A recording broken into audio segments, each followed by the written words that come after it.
सतगुर नानक परगटया सतगुर Nanak परगटया.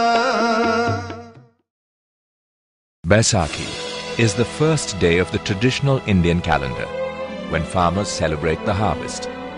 This month of Baisakh was also one of hope for humanity, when in the auspicious early hours of dawn, in the village of Talwandi in Punjab, Mata Tripta and Mehta Kaliya Das, better known as Mehta Kalu, were blessed with a son named Nanak Rai.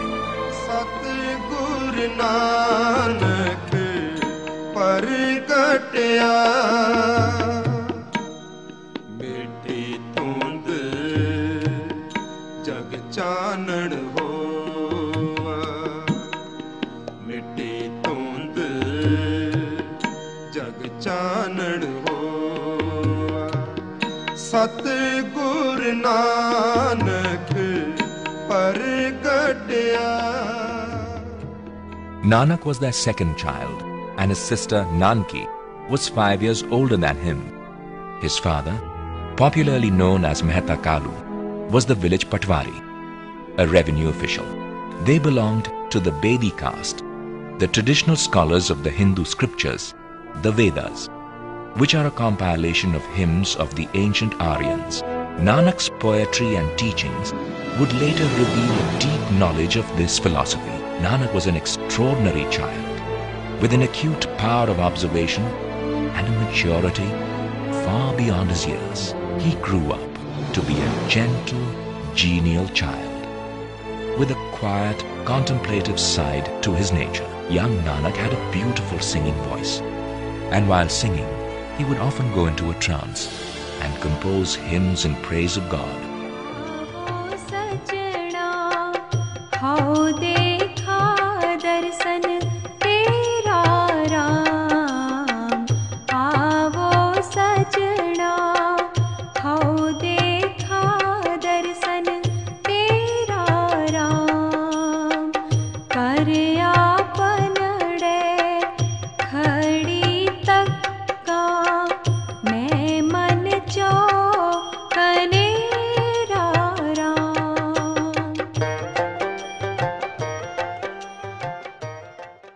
His devotional songs, known as shabads, always captured the imagination of the people. There were profound thoughts behind the simple words, while lyrical phrases and exquisite melodies delighted the listener. Nanaki was one of the earliest to recognize the extraordinary qualities of her brother. The other was Rai Bular, the Muslim chief of the village, who was amazed at how thoughtful and perceptive the boy was. But through it all, Mehta Kalu was only puzzled and disturbed by this unusual child. Nanak was 7 when he was sent to the village school. He learned to read and write quickly. And then, one day, when asked to write the alphabet, he astonished his teacher by composing an acrostic on his patti, the wooden tablet on which children wrote their lessons. He wrote,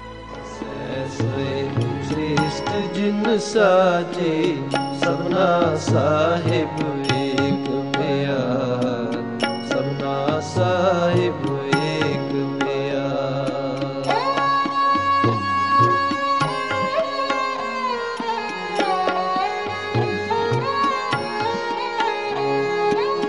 Sevt re chit jinka laga, आया तिनका सफल पया.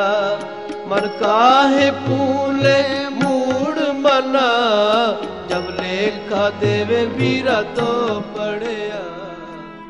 The one who created the world is the Lord of all. Those who dedicate themselves to His service attain a successful passage through life.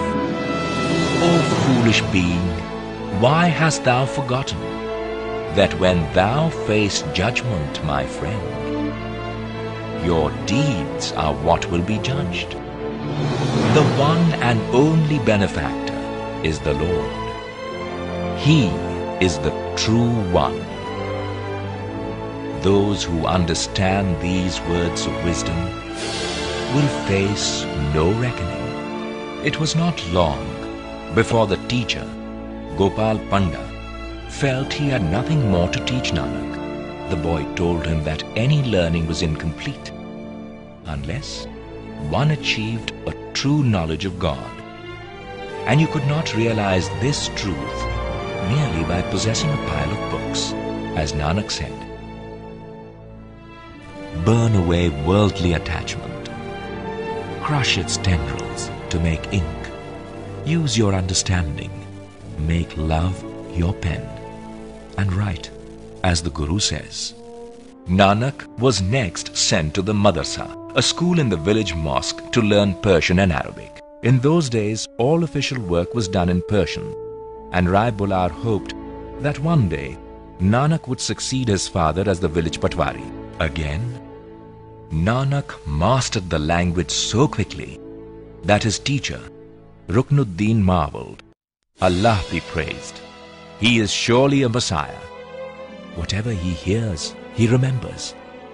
The years passed. Nanak was growing up, and it was time for his sacred thread ceremony. This thread is worn only by higher caste Hindu men. On the appointed day, Hardayal, the family priest, arrived for the ceremony. The house was overflowing with guests, looking forward to a day of feasting. When it was time for the final ceremony, the boy asked curiously, "Why do I have to wear this thread? Brahmins and Kshatriyas wear it as a symbol of their faith." Hardayal replied, "But this is only a fragile thread." Nanak said thoughtfully, "It will break one day, or I may lose it. Do I stop being a Brahmin then?" Hardayal, beginning to get angry, asked, "Then what kind of thread do you wish to wear?" And Nanak answered gently,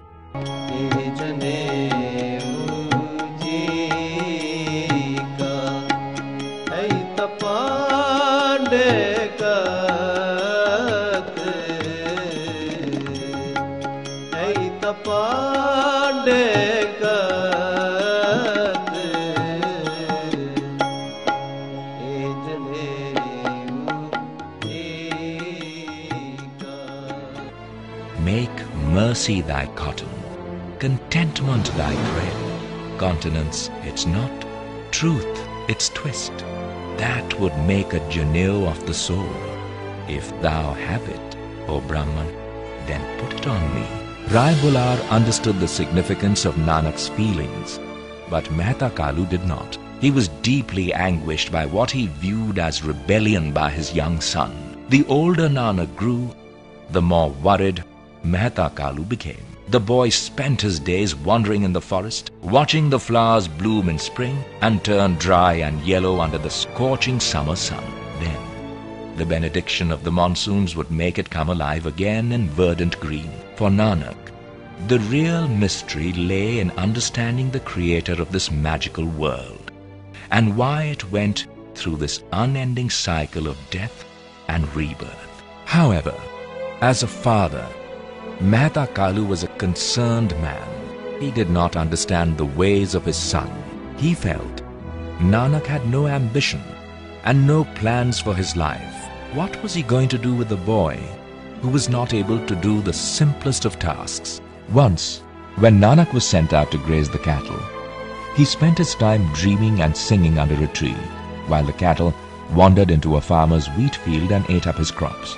The farmer went angrily to complain to Mehta Kalu, but when they went back, to their amazement they discovered that the wheat crop was completely untouched. One day, when wandering around in a forest, Nanak stopped on hearing the sweet strains of a rabab playing in the distance.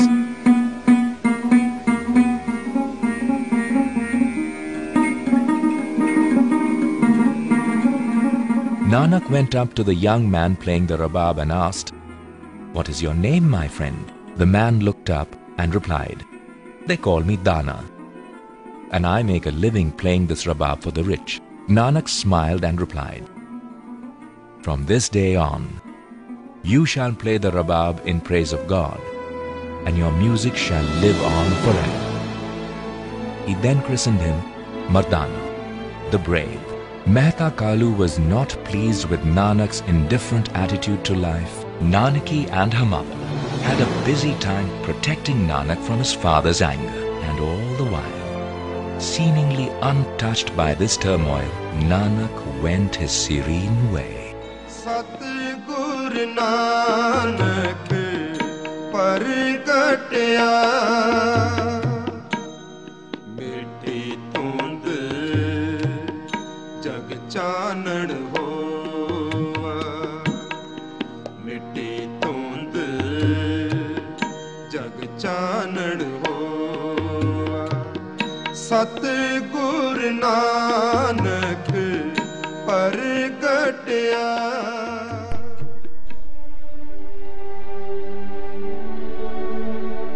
When Nanak was 16 years old, his parents decided that he should be married. They naturally hoped that marriage would make their dreamer son a bit more responsible. So, a match was arranged with Sulakhini, daughter of Moolchand Chona of Batala. It was a happy marriage, and they had 2 sons, Srichand and Lakshmi Das. However, after a while, Mehta Kalu realized that a wife and family had made no difference to Nanak's attitude to life. He remained just as detached, absorbed in meditation and his search for knowledge. There were times when he was silent for days, eating little and staying awake at night until the family was convinced he was ill and begged Mehta Kalu to call the Hakim, a local physician. When the Hakim arrived and began to feel his pulse, Nanak withdrew his arm and asked him, "What are you doing, Hakim Sahib? I'm trying to diagnose your illness." The Hakim replied, and he was surprised to find his patient laughing at him. Then Nanak sang.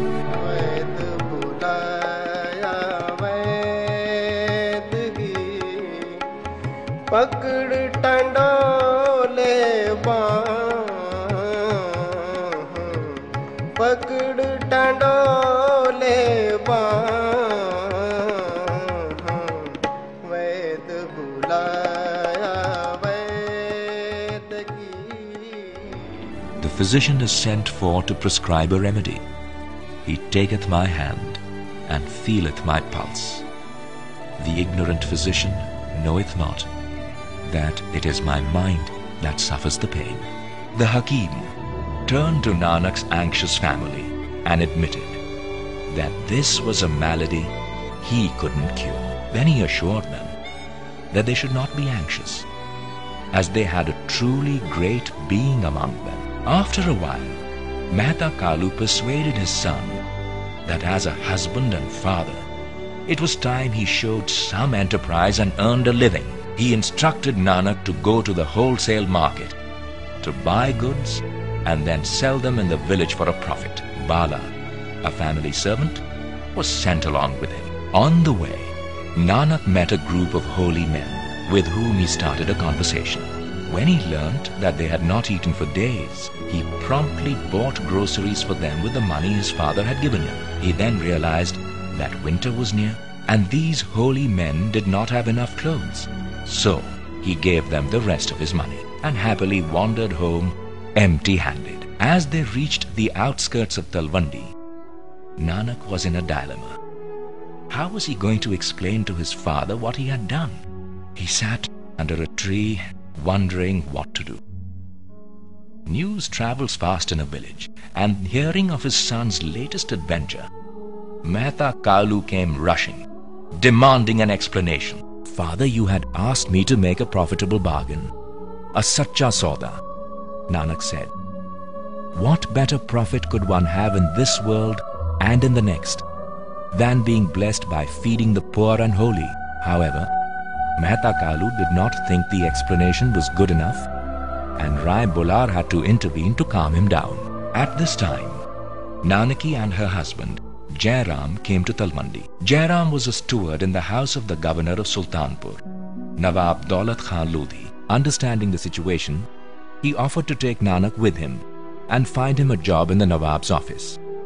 Rai Bolar also offered his recommendations. At Sultanpur, Nanak was given charge of the stores, the Modi Khana, a job that needed great honesty and hard work. While talking to Nanak, the astute Nawab had perceived these qualities in him. Nanak quickly adjusted to his new life, and he was soon joined by Mardana, his childhood friend from Sultanpur. A Muslim, Mardana was a gifted rabab player and accompanied Nanak when he sang his hymns. Later, he would be Nanak's loyal companion during years of arduous travel. Nawab Daulat Khan Lodhi was very pleased with his new storekeeper and accountant, as Nanak kept records with meticulous care. He sent a part of his earnings home. His house was open to everyone, where the poor and needy were always welcomed with food and clothing. To everyone's relief, Nanak seemed to have finally settled down. It is believed that Nanak worked at Sultanpur for about 3 years. His days were divided between his work and prayer. Every free moment he got in the mornings and evenings was spent in meditation and singing hymns with Mardana. And as the word spread, slowly a congregation of people grew around him. During his work in the Nawab's Modi Khana, Nanak would often have to weigh out provisions from the stores.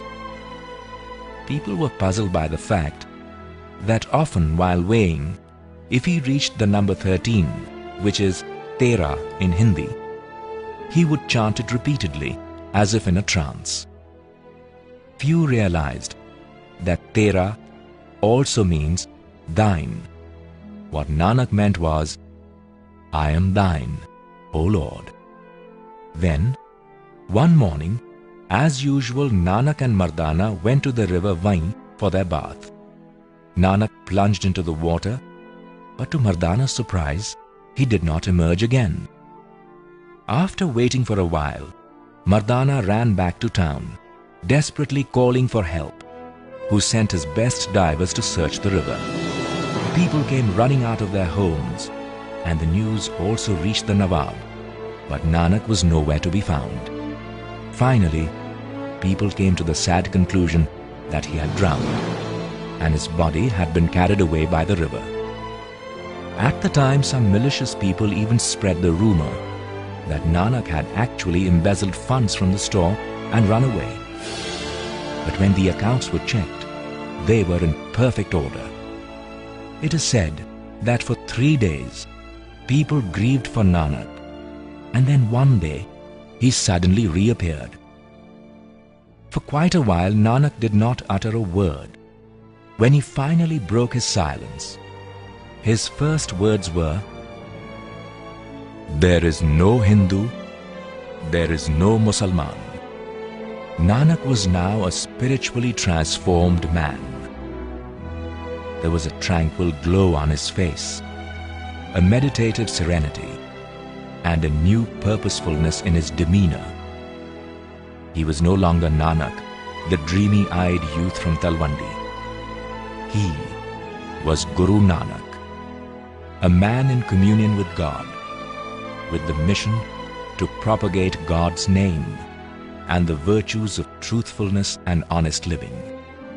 However, Nanak's statement that there is no Hindu and there is no Musalman did not please the Qazi of Sultanpur, who went post-haste to the governor, Daulat Khan Lodhi, to complain. Nanak was summoned to the governor's court, where the Qazi stood ready to question him. The Qazi looked shrewdly at Nanak and said, If you feel this way, then you shouldn't have any objection to joining us for prayers at the mosque. And to his surprise, Nanak promptly agreed. As people watched, Nanak went into the mosque, but did not join the prayers. He stood, looking on politely as the Qazi and Daulat Khan said their namaz. Why didn't you join us in prayer? The Qazi noticed he was smiling quietly to himself and asked angrily. Nanak smilingly replied, I did not join, because while you were praying, as the Qazi stood in stunned silence, your mind was on a newborn filly left untied near a well. You were worried the filly would fall into it. Nanak turned to Daulat Khan and said, And you, Governor, were dreaming of buying horses in Kabul. This is not true prayer. Guru Nanak was now in his 30s, and the pursuit of life as an ordinary mortal was no longer his goal. He had chosen the life of a teacher, dedicated to taking the message of God to the people. Walking from village to village with his message of love, peace, equality, charity, and ethical living, he gave up his job, and then, with his ever-loyal Mardana, began his travels. In this new phase of life, Guru Nanak embarked on a journey across the land. For two people traveling on foot, he and Mardana covered amazing distances through hills and forests, crossing rivers, stopping at villages, hamlets and towns. Everywhere, Guru Nanak chose to stay with the poor, gathering people around him to spread his message, interspersing his preachings with his lyrical hymns, as Mardana accompanied him on the rabab. In his lifetime, Guru Nanak went on many long journeys called Udasis. The first Udasi was eastward from Sultanpur to Delhi, from where he visited Hardwar, and then went on to Ayodhya, Allahabad and Banaras. This eastward trek ended in distant Assam, and then they moved southward, crossing present-day Bangladesh. Moving southward, Guru Nanak and Mardana came to the famous Jagannath temple at Puri. Here he watched the priests prepare an elaborate aarti for the deity. In brass and copper trays, lighted lamps were placed, with garlands, burning incense and flaming camphor. Then, the trays were offered to the deity to the chant of mantras and the sound of conches and bells. Guru Nanak knew that most of the devotees did not understand the significance of the ritual and were merely enjoying the spectacle of music and light. Sitting in a corner of the temple courtyard, he composed an exquisite aarti in which the bounties of nature itself are offered up in prayer.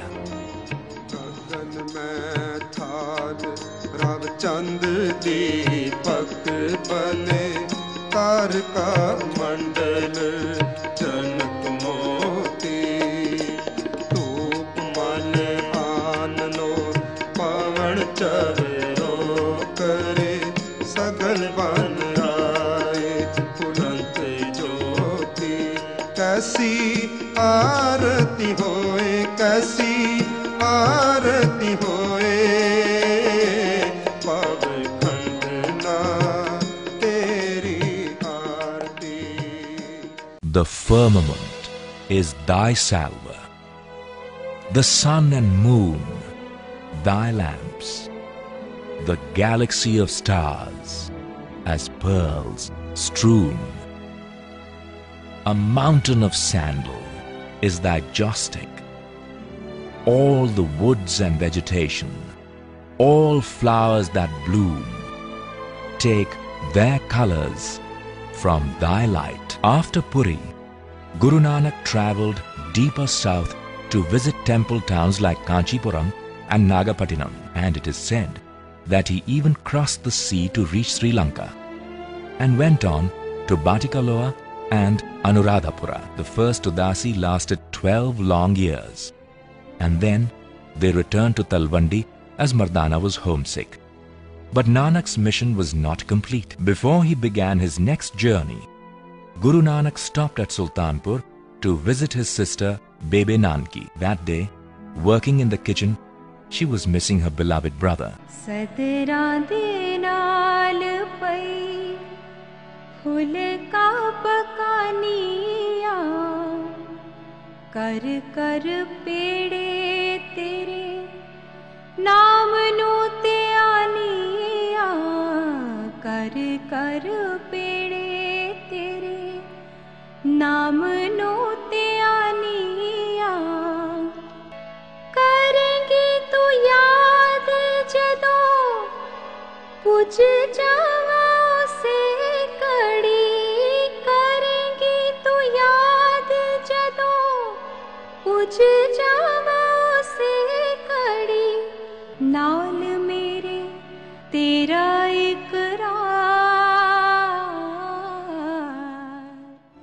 And then she turned and found him standing at the door. This second journey was northward to the remote Spiti Valley and to Tibet, traveling through arduous mountain passes to reach Kailash Parvat and the legendary lake Mansarovar. Here, Guru Nanak met a group of ascetics called Siddhas, with whom he had long discussions about God, the meaning of life, and many other intricate metaphysical subjects. Later, he recorded his conversations with the Siddhas in the Siddha Gosht, a long composition in the form of a dialogue in verse, and then arriving at the holiest city of the Muslims. Guru Nanak's final Udasi was the most hazardous, braving the seas on a ship to Arabia, Mecca, Kandahar, and Kabul. Dressed like a Muslim pilgrim, accompanied by Mardana, this Udasi took them to Makkah, Medina, Baghdad, Tehran, heading home, crossing the Arabian desert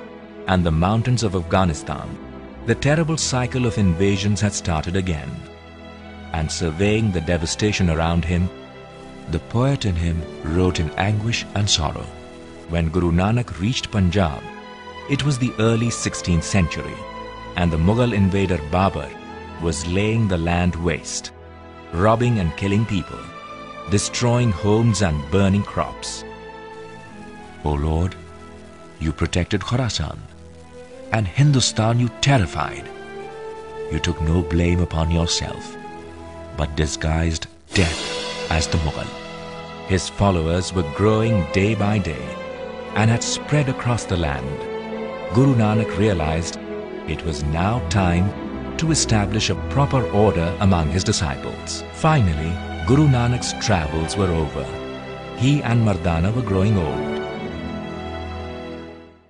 Around 1520, a disciple had gifted a large piece of land by the banks of the river Ravi to Guru Nanak. Here he established the township he named Kartarpur, the abode of God. He gave up the garb of the wandering preacher and again became a farmer, living with his wife and sons. At Kartarpur, Guru Nanak created an ideal of community living based on his precepts of Kirt Karo, do good work, Vand Chhako, share what you earn, and Naam Japo, recite the name of God. It was a casteless society and a truly revolutionary experiment for the times. Everyone worked at the fields together, lived in similar houses, wore the same type of clothes, and, as there was a common kitchen, they all ate together. The langar at the Gurudwaras follow this tradition, as nothing symbolizes true equality better than sharing a meal. At Kartarpur, Guru Nanak gained a new disciple, Lehna. He served his Guru with such selfless devotion that Nanak chose him as his successor, naming him Angad, meaning one who was a part of his being. Many people, especially those from his family, felt that one of his sons should have been chosen as the next Guru. But the enlightened teacher knew that the good of mankind lay in his choosing the most deserving person. It was in the early hours of 22nd September 1539 that Guru Nanak closed his eyes in eternal sleep. He remains revered and beloved of all, as they still say. Baba Nanak Shah Fakir Hindu ka Guru Muslim